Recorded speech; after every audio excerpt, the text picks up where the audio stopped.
Yeah. All right. Hi, how are you all?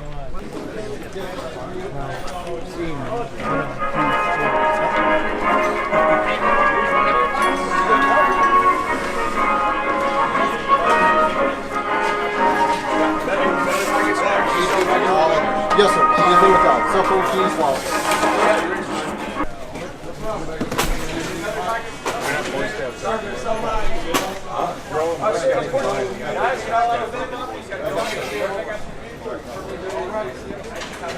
Yeah, we don't get to carry guns yet. I know, but how you guys feeling? Good. How about you? Good. Thanks for being here today. Oh, yes, sir.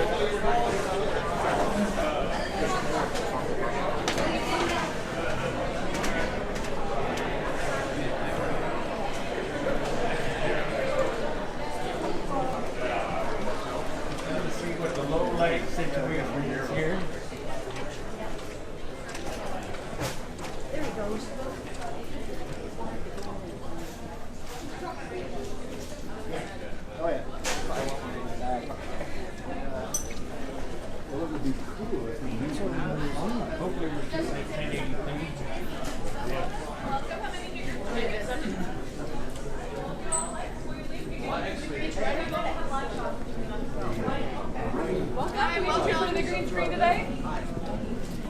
Good morning. Thank you.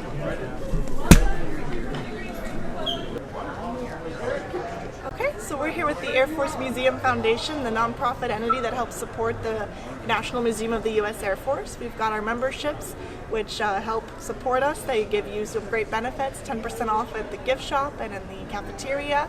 You get your quarterly Friends Journal, which is a great way to stay in touch if you can't visit the museum too often. And you help support this museum, which 94% of our public buildings were built here with private funds, so every little bit really helps.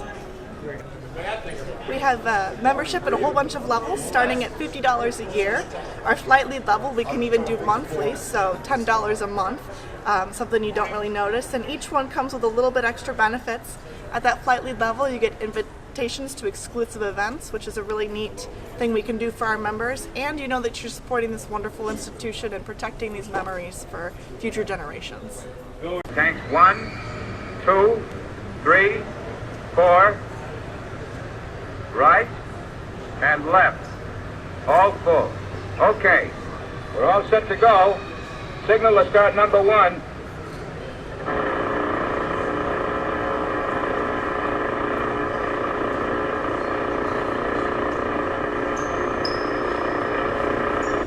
I got the okay, but I couldn't see the guy with the fire extinguisher. He's in back of the engine. You see, it's easier for him to direct the extinguisher into the engines from there, through the open cowl flaps. And there's less danger of his getting excited and running through the prop in case there is a fire. Adjust your throttle so they won't creep when the engines get going. Move the throttle lock up slowly and keep testing throttle movement until there's enough friction to hold the throttles firm, but you can still move them with a fair amount of ease. You got it? Yeah.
Shot down there. So this guy, if you go around the other side of the airspace, there's another one.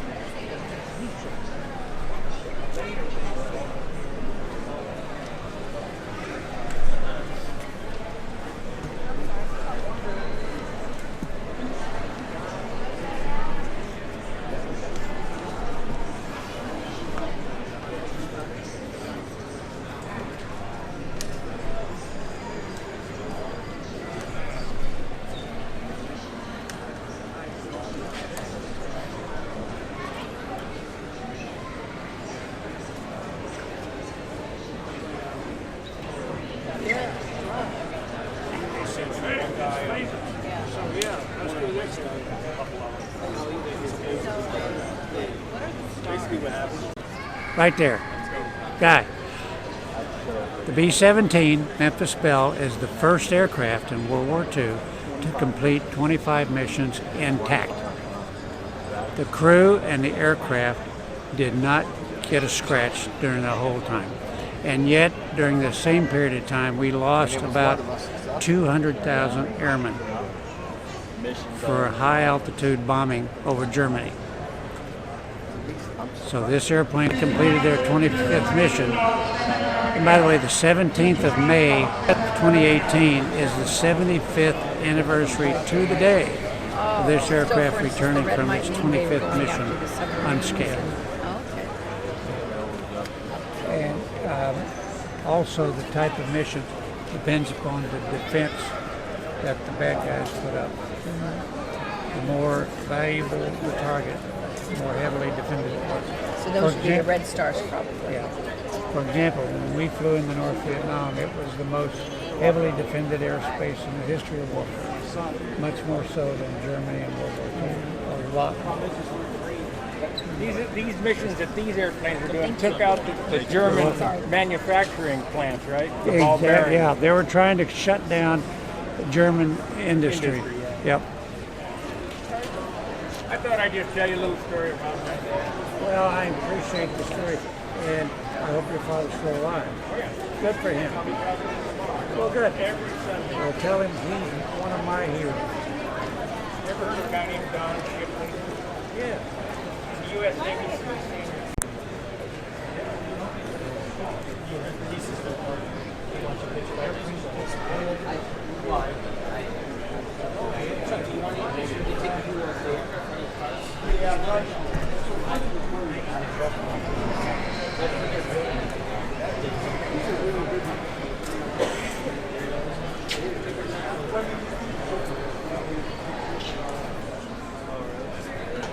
Basically, it's a vacuum.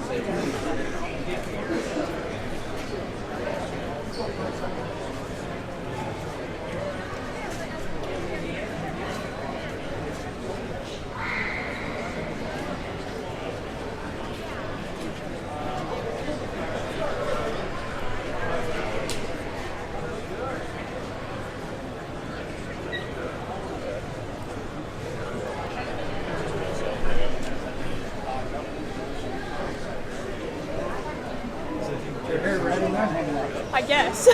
I don't know. Maybe we could light it on fire or something. It'll be redder, you know? Yeah, I did. My natural hair is red, though. So. That's really good. Yeah, this is really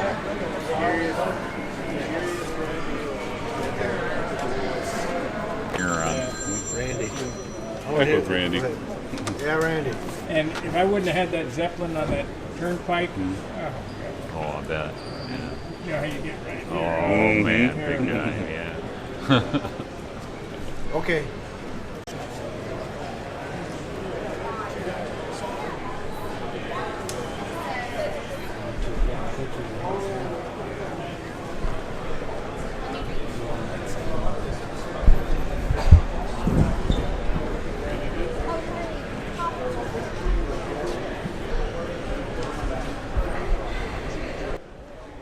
This B-24 ball turret was located on the underside of the aircraft. It is essentially the same type as the one used on B-17s. All electro-hydraulic system moved the turret. The ammunition was stored in the turret above the 50 cal. A Browning M2 machine guns. Later models stored ammunition in the drums inside the aircraft. Ball turret gunners squeezed into the fetal position to man their turret and protect the bomber against attack from below. The ball turret gunner was usually the shortest crew member. Boy, I'd have been one of them guys. That'd have been terrible. Anyway, the illustration that we're showing, and I'll show that here in a second, is the gunner with the ball turret. He used hand controls to move the turret and fire the guns. The death of the ball turret gunner. From my mother's sleep I fell into the state. I hunched in its belly till my wet fur froze. 6 miles from Earth, lost the dream of life. I woke to black flak and a nightmare fighters. When I died, they washed me out of the turret with a hose. A poem, The Death of the Ball Turret Gunner, was written by Randall Jarrell and published in 1945. Jarrell survived the USAF as a Navy navigation trainer. Wow, what a long spiel.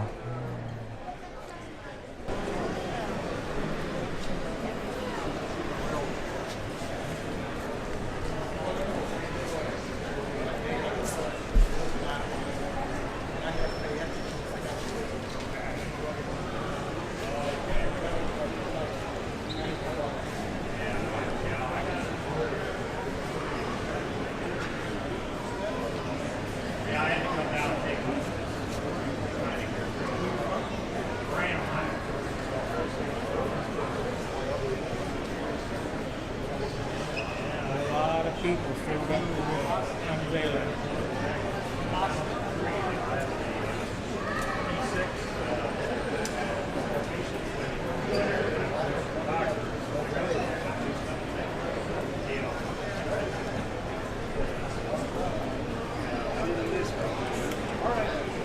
Well, glad you was mentioning that. I'm in that light.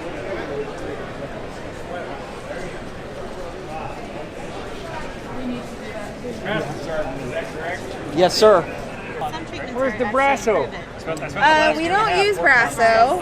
The polish that we tend to use is this Hangar 100. It's good for, it's called all metal polish. They're not joking. It's good for all sorts of metals. And then we also have the Silversmith's polish. It's a little more gentle. It's intended for jewelry, so it's a little less abrasive for silver. You know, and then just a whole slew of other things that we use for different types of deterioration that we run into. That last area, because Now, we're showing the early years part. Yes. You know, we could hear and also see the birds flying around. You have a problem with the birds? Like, yeah, because we have these big hangar doors. That's the only way we can move the aircraft in and out. So yes, they slip through sometimes. And then they just live here. And yes. Yeah, our restoration division, they're the ones that work on, they focus more on the airframe, so like they have a cleaning schedule, so they clean all of them on a pretty regular basis, so yes, they will deal with that. I think that guy had a bad day. All right.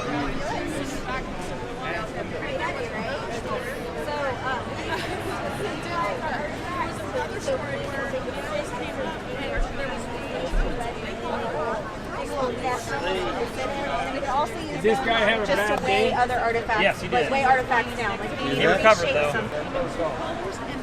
neither half matches the uniform. Yeah. It's actually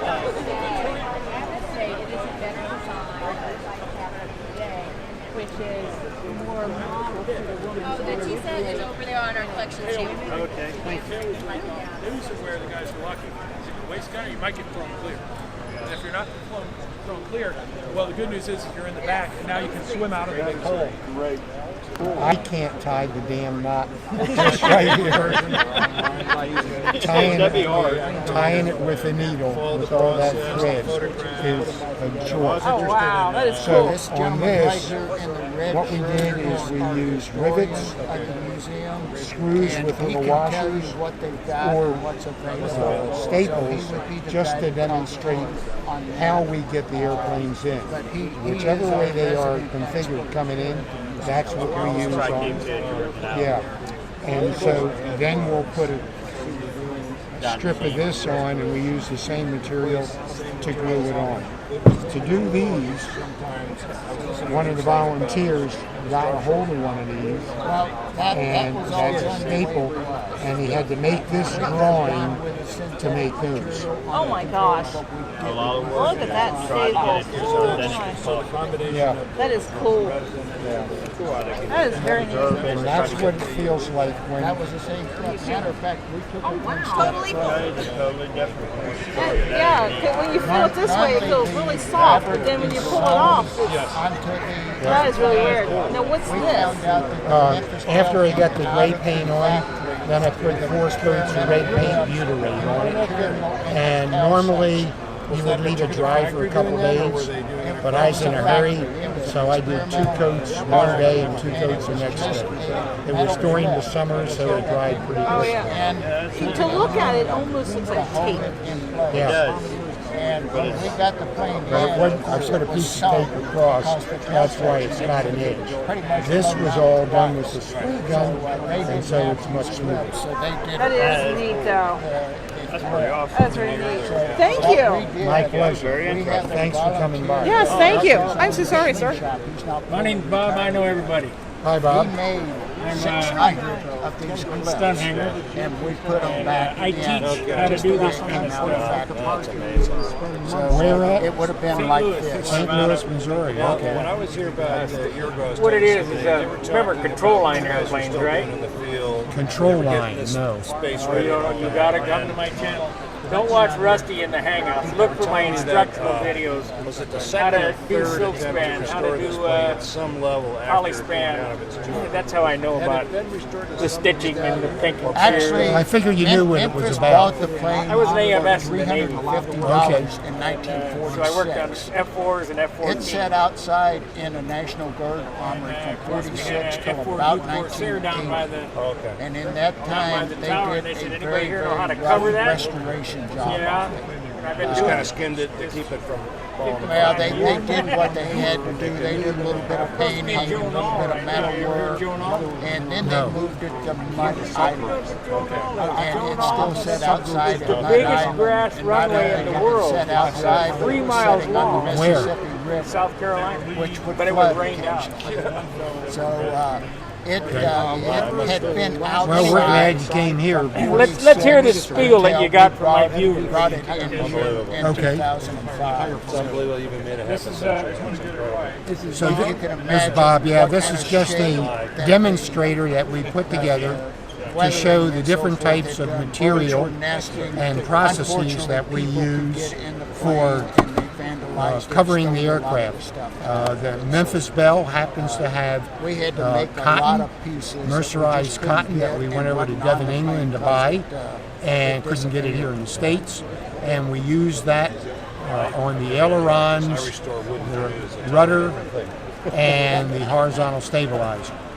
Today we would probably use, if it wasn't a special airplane, we would use Seconite 101. It's a DuPont polyester, but Yeah, the cotton we replaced only the lasts aluminum 10 with years. the same type of And aluminum. so And if we had to use a this piece of softer yellow aluminum, material what we is would actually do is off actually of the heat treat PT-13 steerman. to And 2 years ago, it was hanging up in the museum, and we took the steerman down to reskin it.